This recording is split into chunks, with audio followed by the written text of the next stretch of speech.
true. I'm just a believer in God. The best thought to use, or the one that transcends anything else, is not the scientific thought.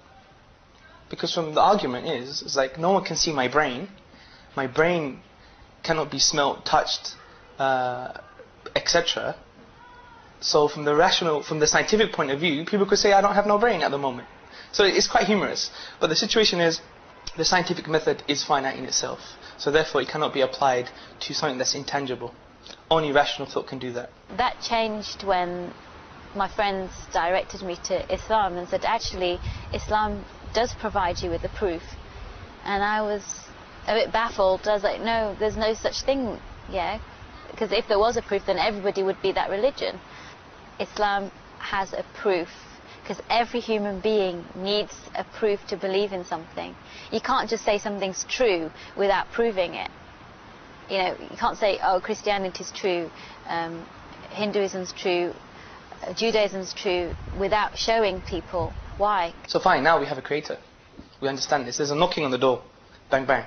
Because I even went to the lengths of phoning a temple and saying, why is Hinduism true? You know, because I was so confused. And they didn't give me any solid answers.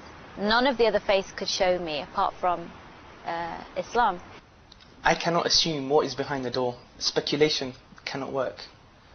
Itself, the thing behind the door, must tell us who or what it is. So here we go to find out the expression of the Creator. Where is it? What is it? It's not that, I thought praying every day, 5 times a day to your God is amazing, is the best thing. That's what attracts me. So I'll go to the things that were the current status quo, if you like, on what the expression is. The Bible, the Buddhist scripts, etc. So I did quite a bit of an analysis on them. And I said to myself, fine, oh, Buddhism is amazing, it's so nice, etc. But then I came to another thought. Is it the fruits? What does the fruits mean? So I was lucky enough to read some books on social constructionism. Obviously, once I entered the folds of Islam, I saw the beauty of Islam. I saw the justice of Islam. Like the past, when I had friends, I didn't know the meaning of the word friends, and nor did they. Now, what does social constructionism mean?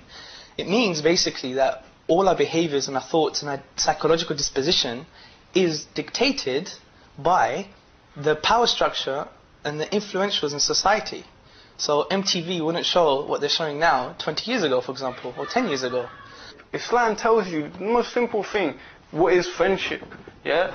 How you do things for people, yeah? Sincerely, not for your own benefit, yeah? Not even because you want to make them happy and then they in return they're going to do something for you. So I said to myself, fine, I cannot judge things by the fruits, because my psychological disposition can change, but truth doesn't change. So I said, forget the fruits.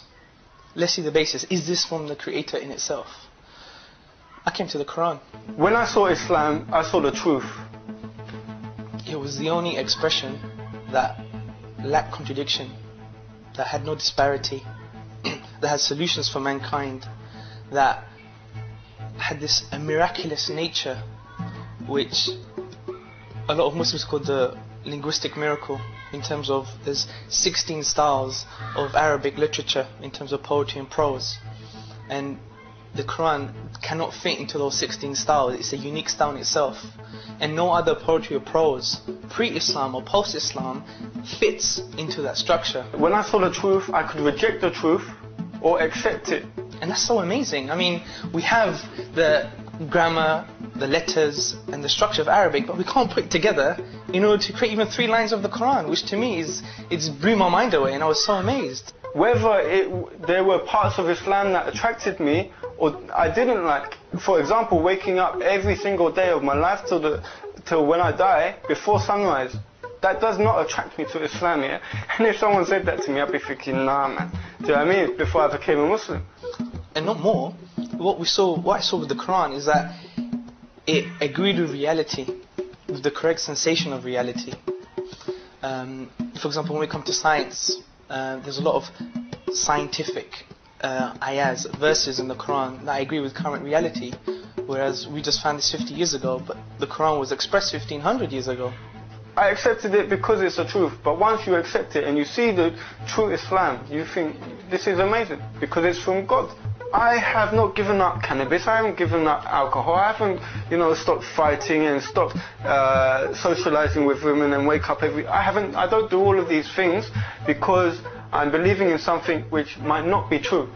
Yeah? I do all of these things and I will do them till I die because I know 100% without doubt it is not a theory, it is a fact that Islam is the truth and it can be proven. So from that, I said I have to be a Muslim now. There's no choice. It's definite. Whether my psychology agrees with it or not, my mind says you have to be a Muslim. Your psychology could follow. Don't think about the news, don't think about propaganda, don't think about politics, don't think about consequences, of accepting Islam. Think about what is truth and what is falsehood. Many converts feel that it is this secular lifestyle that creates misery in Western societies, and more often than not, this lifestyle drives people to perpetrate inhumane crimes that have plagued the West. The ills of this society are numerous in nature and can range from rape, murder, paedophilia and suicide to pornography, gambling, robbery and theft. For example, recent UK Home Office statistics suggest that 80,000 women are involved in prostitution. Between 1989 and 1995, some 4,000 children were cautioned for offences related to prostitution. Organisations that help the survivors of childhood sexual abuse estimate that this is very common in the United Kingdom. If we widen the scope to the treatment of women and children by society, we see that problems are in fact widespread and not sporadic and isolated. In any given day in the United Kingdom, 7,000 women and children seek refuge in sheltering houses to avoid domestic violence. Last year, there were 104,050 domestic violent incidents in London alone. 1 in 20 women has been raped in the United Kingdom. According to the Home Office, over the last 6 years, there has been an increase of 82% in the rate of rape. The pornographic industry in the US is worth an incredible $8 billion per year. In the United Kingdom, an estimated figure of £5 million is generated from the sale of pornographic magazines alone. I was quite a feminist, I'd say. I went to a girls' school and there's very big feminist emotions that were going around there.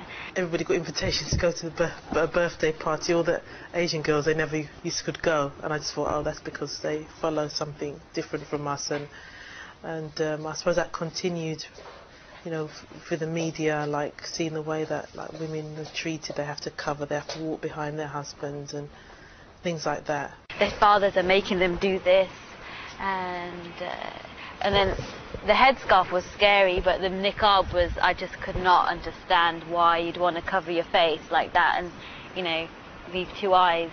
And it just looked so frightening to somebody who was bothered about their looks and, their hair and their clothes, and then seeing some, black ghost walking by. You sort of think, why would they want to do that? It's so hot, in the summertime. Looking into Islam, the first thing I did was I looked about Muslim women in Islam, because I thought, oh, that's a weak point. There must be something wrong with this religion. I used to read about them being beaten up and whatever, and also when I used to see them in the street, all dressed up and covered, which is quite ironic because that's what I'm doing now. But I used to see them all dressed up in black and think, oh my God, their husbands must have oppressed them. I find it's very sad to hear that the majority of the propaganda is directed against the Muslim woman, in particular the Muslim woman's dress.